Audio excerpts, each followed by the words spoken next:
At nawala po ang ating live. Feeling ko dahil sa music. Sensitive na pala si Instagram ngayon. Dati di naman ganyan. Diba?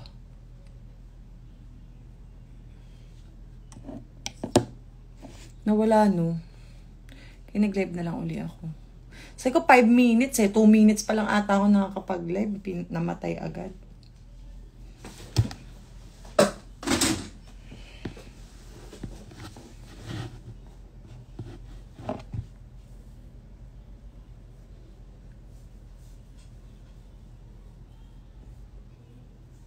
Nag-live ako kahapon sa TikTok. First time ko nag-live doon. Sabi ko, ito ang teritoryo ko sa pagla-live ko eh. Instagram talaga. So, nag-live ako sa TikTok kahapon sa Perfume Dessert. Okay din. Hindi ko lang nababasa yung mga comments kagaya nito. Si Lucas and Bia nasa rooms. Kakatapos lang din nila mag-wash. Mag-dinner at mag-wash. Saka ako naligo. Ayun. Nagtanggal ako ng mga whiteheads. Ito yung sinasabi ko sa vlog na nagtatanggal ako minsan. Kasi ma-whiteheads ako, hindi ko alam. Sa cholesterol ko ata yun. Siguro kaya ako nag-live kasi wala akong kausap ngayon. Si Daddy kasi umalis, may inasikaso lang sandali. Pero babalik din siya. Yung pagkatas ko maligo, paglabas ko may kausap ako. Wala. Pero okay lang. Sabit lang naman yun. Para hindi kami magkaumayan. Charing! Pwede kayo magtanong, usap tayo. Naboboard lang din ako. Wala kasi din sila Rani. Nag-gym-gym ata sila. Nag-gym-gym.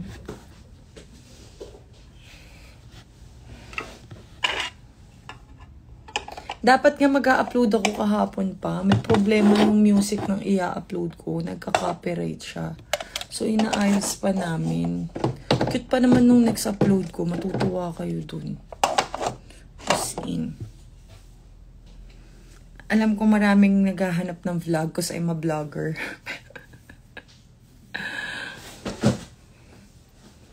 How's my life? My life is better. Getting better each day. Hindi na ako kasing close-minded katulad nung dati. So, 'di ba better 'yun? Kasama ka po ba ulit sa Bako or marching band parade? Naku, hindi na. Nag-vlog na ako once, 'di ba? Hindi ko naman pwede samahan lahat ng piyesta. Nakabawi ka na kay Daddy Ray. Hindi ko masabi eh. Pero may aabangan kayo soon, isa. Pero hindi sa channel ko. Abangan nyo na lang. Kaya post muna ako ng mga picture na inamads namin nila Daddy Ray nung nakaraan. Nag-fanshoot kami. Ayun lang muna yung pinagpo-post ko.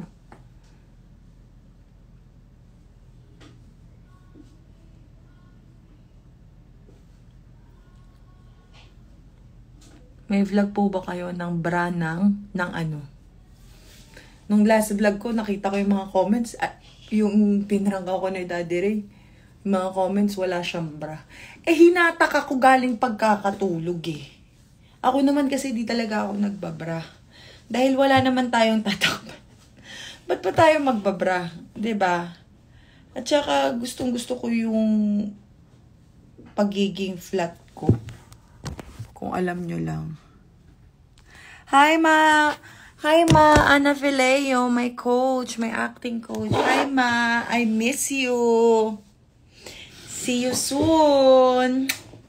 Miss ko ang energy mo. Marunong ka po bang magbisaya? Hindi eh. Anong pinakamagandang ugali ni Bia? Yung pagiging sweet niya na lang. Laging I want to love mommy forever. Ayun, lagi niyang sinasabi talaga yun. Kahit hindi vlog. Looking super happy and rested. Tama, mami! Masyado lang haggard nung nakaraan. Pahinga naman tayo ngayon. Actually, hindi nga pahinga guys, kung alam nyo lang. Araw-araw. Ngayon lang ako napahinga. Sabi ko nga kagabi kanina. Kasi kumain ako ng ramen eh. Sabi ko parang gusto ko na lang yung ganito. Hindi na ako lumalabas ng bahay dahil sobrang traffic, sobrang isang lakad mo, isang buong araw na. Grabe yung pagod. Pero ayun nga. Ang sarap ma-stay ka ng mga 1 day, 2 days na wala kang gagawin. So tomorrow may ganap na ako. Yung ramen na kinain ko, noodles lang, nice. Hindi ako nagra-ramen ng authentic ramen. Sa Japan nga, hindi ako nakakapag-ramen. Ang weird, diba? Yung gusto kong ramen is yung yung parang Lucky Me lang. Lucky Me! Hindi siya Lucky Me. Basta nasa sachet lang siya. Maanghang. Ayun. Yun ang kinain ko. Actually, may kasama akong Diyosa kumain kanina. Dinaanan ako ng aking isa sa mga close friends. Kaya cute. Ay, naku, tantanan na yung mga prank-prank na yan. Eme ko lang yung nagsisimula ka ng prank war. Okay lang naman mag-prank-prank paminsan-minsan, pero hindi maganda na madalas. Kasi minsan sa mga ganyan, hindi natin alam kung komportable ba yung partner natin. Ako takot na takot din ako nung sogo eh. Kaya pigil na pigil yung tawa ko eh. Kasi may trauma rin ako sa mga prank-prank kung alam nyo lang. Kung saan ako nanggagaling, bakit hindi ako ma-prank na vlogger. Pero ayun. Saka yung mga prank na gusto ko, yung mga cutie-cutie lang. Hindi yung talagang magkakaroon ng sakitan sa feelings. Tama ba? Gusto ko yung mga cutie-cutie lang. Yung mga tamang baliw-baliw lang.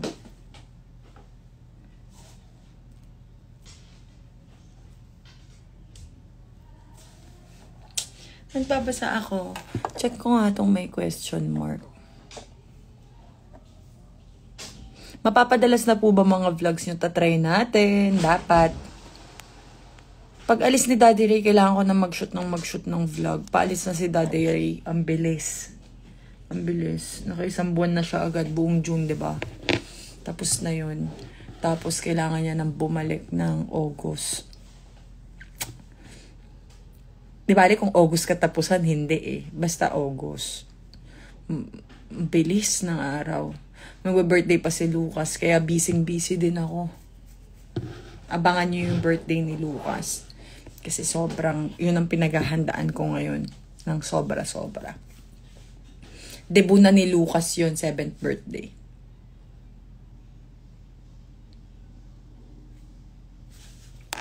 Ayun, hanap pa tayo.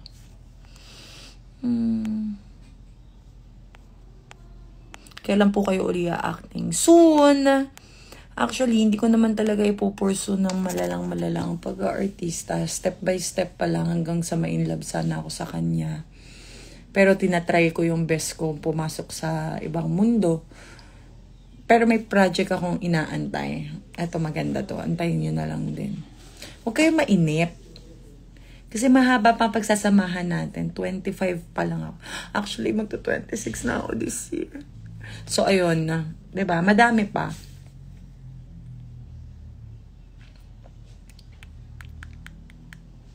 Kailan ang next collab ng Dolinab? Actually, alam nyo, naiisip ko nga yan. Parang magandang...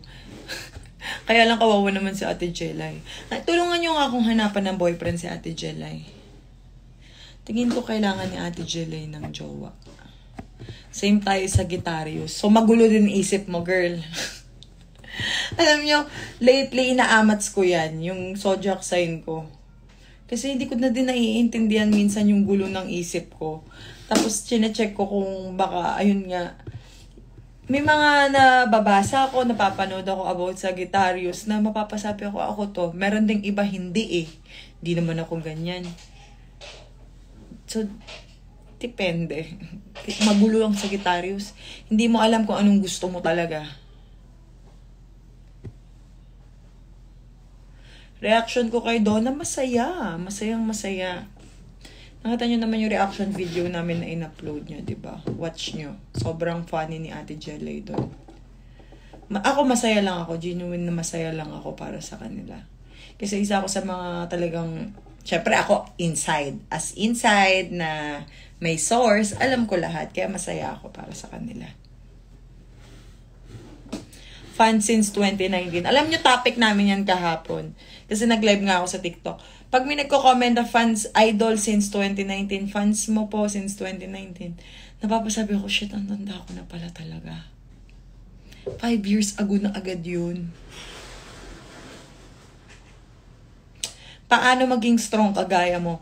Dahil, siguro pinilit ko lang yung pagiging ma-pride kong tao. Pride talaga ang pinairal ko. Pero, hindi ibig sabihin na may pride ang isang tao at matigas ang isang tao, hindi nasasaktan. Tiisan lang din yan. So, nasa sa'yo yan. Sinasabi ko lang, kung hanggat kaya mo magtiis and unahin yung sarili mo sa mga desisyon mo, From 2019, sabi baby girl to Mommy Sebi 2024, sabi ni Melissa. I love you, baby. Because of that sister challenge, I became a fan. Hi, Daddy! Oh my God, nandito ka na! Hala! Akala ko matagal ka pa nag-live ako. Sabi ko, naboboard ako. Wala akong kausap. Nag-live lang ako. Miss you. I miss you. Hindi ka na pumunta kay Doc? Hindi na. Sila Paul na pinuntahan ko sa church. Tapos? Ay, naka-live ka pala. Sorry. Tapos? Kasi dyan na may pimple ako. May pimple. Tapos? Si Celine? Okay naman siya. Tulog siya. So, hindi ko tulog siya. Hindi ko na ginalaw. Okay. At least nandito ka na agad. Ang bilis kakaalis lang niya. So, sige, pabalikan ka to. Naglaro lang kami ng mga bata sa baba, tapos kumain sila, umakyat na ako, sumabay na ako, naligo na ako. Pinagas ako na rin kotse. Thank you. Ikaw na naman nagbayad. Siyempre. Siyempre. Oo ba? What's mine is yours, what's yours is mine. Salamat sa paggamit ng kotse. Salamat sa pagpapagas ng kotse. Ganun dapat. Pag ginamit ng partner nyo yung kotse nyo, hayaan nyo sila magpagas ng... Charing na. Pero hindi required Actually, pinag-aawayan nga namin yan. Diyan lang siya pumunta sa gym. Pinapa-full tank niya lagi. Magkano binayaran mo sa gas? Mahal ng gas. 5.2? 5.2 yung gas? Tumaas yung gas. 5.2 yung gas. Imagine mo, Bel, ano pa yun? Saan ka nagpagas? Yan na. Dito na, sa Marcos? 1/4 pa yung tank mo nun, ha? Imagine mo, tas 5.2 umabot. Ang laki talaga ng tank. Ano? Ang laki talaga ng tank. Ni Ram. Mahal naman ng gas. Tapos, ang masaklap, yung kotse ko na yun, napakabilis maubusan ng gas. Sabi ko sa inyo, lumulunok ng gasolina eh. Kanina pa naka-live? Mga 5 minutes. Seryoso? Oo. Kakaliko ko lang pa sa pabok ko. Naligo ako. Bango-bango naman. Massage. Daddy, wag masyado aray, masakit. Oo nga, pala Magkakaroon kasi ako, ang sakit na talaga ng mga buto-buto ko. Aray. Thank you. Ang cute naman nung nasa ilong mo. Sorry guys. Ano talaga. Sa IG ako nakalive. Wala lang. Nakita ko yun. Basa lang ako. Yung sa Twitter ba? Yung pinapakita sa'yo. Gotta hot. On that thing. On that thing.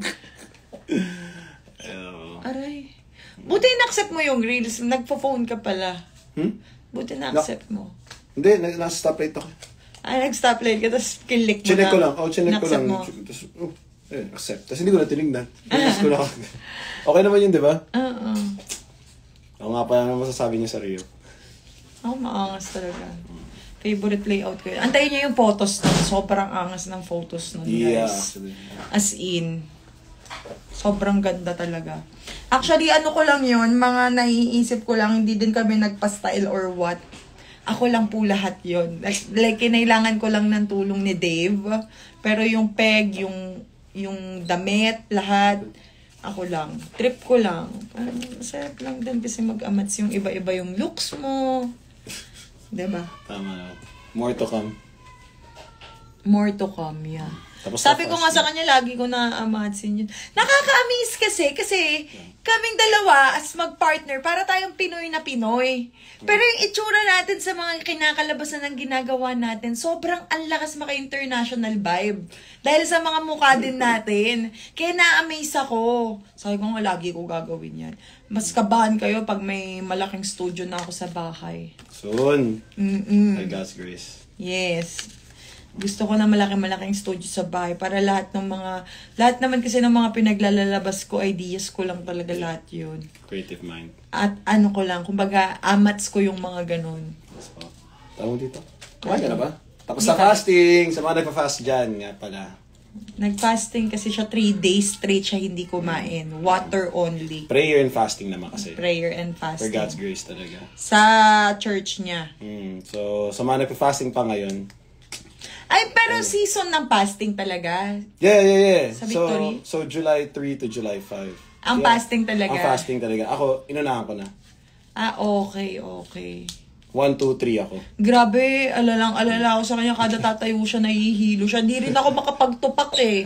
Kasi ayoko. Ang bait mo nga, in fairness, ang bait mo nga. Hindi ko alam kung ikaw lang yun, grace talaga ni God yun. Hindi, kanina naramdaman mo, tinutoyo na ako. Kasi, na, sabi ko, sana fasting. Hindi, pero busy ako eh. Kasi ang dami ko talagang tinatrabaho kanina. So, work mood ako kanina. Sabi niya, okay lang yung mood mo. Sabi ko, nakapagpitik na ako ng ano ko. Lumabas na yung dragon side ko kasi magkakaroon ako. Sinabi ko mga sana, fasting pa pala ako para hindi. Nung fasting niya, sobrang bait ko talaga. Actually. Alagang-alaga ako siya. Kasi baka bigla mahilo, matumba na. Tapos nag-workout pa rin ako, nag-sauna, nag-ano pa rin ako at fasting. Huwag niyong tularin yan. Bad yun. Mahal, hindi lahat kasing lakas ng meron ka. Yun naman. Sana may isa pang kagaya si Ray Parks. Kung may isa pa si Ray Parks, tapos nanghingi pa yung iba, ano ibibigay natin? Okay na yung isa lang siya. Lagi, nire-remind ko sa'yo ngayon? Ang dami na nagkakagusto sa'yo, Baka mamaya. Wala, di naman ako pinapansin nun. Ikaw nagbigay sa akin ng oportunidad na makilala ko kung sino ako. Wow, kala mo talaga. Totoo naman bakit? Ikaw nagbigay talaga ng oportunidad Sabi ko, di ba nung nililigawan pala kita, sabi ko anong gusto ko? Opportunity lang, di ba? Makilala ka. Na makilala mo rin ako. Hindi mo lang nakilala, nakuha mo pa. Gagi ko. Ano yung kawin? What if bumalik ako?